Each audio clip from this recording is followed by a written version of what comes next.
पाकिस्तान के लोगों पर शहबाज शरीफ की सरकार ने महंगाई का ऐसा बम फोड़ा कि पूरे पाकिस्तान में हंगामा मच गया। पाकिस्तान के लोग त्राहिमाम करने लगे। कुछ जगहों पर गुस्साई भीड़ ने पेट्रोल पंप तक फूट डाले। एक झटके में पाकिस्तान में पेट्रोल के दाम 300 पाकिस्तानी रुपए तक पहुंच गए और एक साथ पेट्रोल की कीमतों में इतना बड़ा इजाफा होते ही लोगों के सब्र का बांध टूट गया। लाहौर के एक पेट्रोल पंप को लोगों ने फूंक डाला। पाकिस्तान के लोगों का आरोप है कि वहां के नेता अपनी नाकामियों का बोझ उन पर डाल रहे हैं। पाकिस्तान में 1 लीटर पेट्रोल की कीमत 300 पाकिस्तानी रुपए पहुंच चुकी है। ऊपर से पेट्रोल की किल्लत से लोग परेशान हैं। पेट्रोल पंपों पर लोगों को 1 लीटर से ज्यादा पेट्रोल नहीं दिया जा रहा। फ्यूल आपके सामने ही ऐसा दे ही नहीं रहे। 300 रुपए का बड़ी मुश्किल से दिया है। 1 लीटर ज्यादा नहीं डाल रहे, 300 रुपए का डलवा रहे हैं। लोगों का गुस्सा भड़कने की वजह पाकिस्तान के हालात है। पाकिस्तान में महंगाई दर इतिहास के सबसे ऊंचे स्तर पर है। ऊपर से काम धंधे बंद होने की वजह से बेरोजगारी और भुखमरी से लोग परेशान हैं।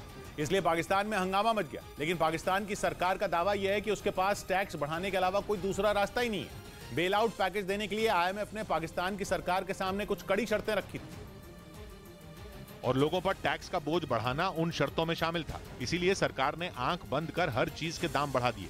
लेकिन महंगाई के बोझ के नीचे दबी जनता ने पाकिस्तान के नेताओं को आईना दिखाना शुरू कर दिया। ये जो पाकिस्तान अल्लाह माफ करे, ये चोरों से भरा पड़ा मुल्क है। ने जो माशाल्लाह हमारी गवर्नमेंट है, सारे लोटे इकट्ठे हुए हैं, चोर सारे इकट्ठे हुए हैं। ऊपर से कंगाल हो चुके पाकिस्तान की पोल पूरी दुनिया के सामने खुल चुकी है। IMF के सामने पाकिस्तान का गिड़गिड़ाना हो या वहाँ की सरकार की बेचारगी हो, पाकिस्तान के लोगों से कुछ भी नहीं छिपा। पूरा पाकिस्तान जानता है कि IMF इस वक्त पाकिस्तान की सरकार को अपनी उंगलियों के इशारों पर नचा रहा है। ऊपर से पाकिस्तान के वित्त मंत्री का वो बयान भी गुस्से की वजह बन गया, जिसमें उन्होंने मुल्क को अल्लाह के भरोसे छोड़ने की बात कही थी। सारा बेड़ा गड़क हो गया है तो कह रहा है कि जी अल्लाह ने बनाया है, अल्लाह नहीं चलाना है, तो IMF के पीछे क्यों पड़ रहे हैं। मतलब ये कि पाकिस्तान के नेताओं का मजाक उनके ही देश के नेता उड़ाने से बाज नहीं आ रहे। लेकिन पाकिस्तान जिस रास्ते पर बढ़ रहा है वहां एक तरफ कुआं है और दूसरी तरफ खाई है। अगर पाकिस्तान अपने देश के लोगों पर टैक्स का बोझ नहीं डालता तो भी उसे बर्बाद होने से रोका नहीं जा सकता, क्योंकि उसका विदेशी मुद्रा भंडार इतिहास के सबसे निचले स्तर पर पहुंच चुका है। अगर पाकिस्तान ने लोगों पर टैक्स नहीं बढ़ाया तो देश चलाना तो क्या, सरकारी दफ्तरों को भी चलाना मुमकिन नहीं बचेगा। खबर है कि अगर 2 महीने में पाकिस्तान को कोई बड़ी आर्थिक मदद नहीं मिली तो वहां की सरकार के पास तनख्वाहें देने के भी पैसे नहीं बचेंगे। पिछले 1 महीने में पाकिस्तान ने अपने हर दोस्त के दरवाजे पर माथा टेक लिया, हर अंतर्राष्ट्रीय एजेंसी के सामने हाथ फैला लिए, अमेरिका पर दबाव डालने के लिए रूस के साथ तेल की डील तक कर ली।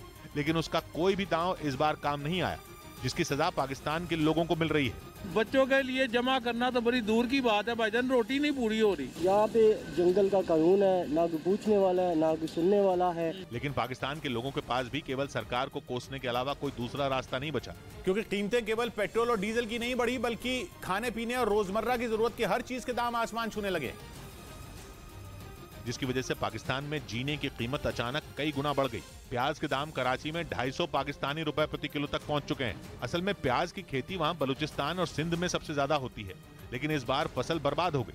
पाकिस्तान को सऊदी अरब से प्याज मंगवाना पड़ा और इंपोर्ट पर पाकिस्तान ने कई गुना टैक्स लगा दिया।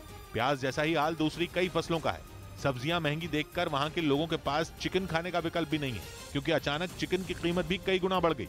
मुर्गी के गोश्त की कीमत 560 रुपए से 580 रुपए किलो है। मतलब ये कि पूरे पाकिस्तान को वहां की सरकार ने महंगाई की आग में झोंक दिया। सरकार तो कंगाल है ही, पब्लिक बेहाल हो गई। लेकिन ये साफ नहीं है कि IMF से भीख मिलेगी भी या नहीं मिलेगी। मैंने नहीं देखा इस तरह का चीट, इस तरह का क्रिमिनल माइंड पूरे जेल स्टाफ को ब्राइब कर देगा। मैं सोच भी नहीं सकता था। गवर्नमेंट फंक्शनरी को इम्पर्सनेट करता था, आवाजें बदलता था। टारगेट भी बहुत पावरफुल धनवान लोगों को करता है। ये एक ही चीज से रुक सकता है, अगर आप इसकी जीभ काटें।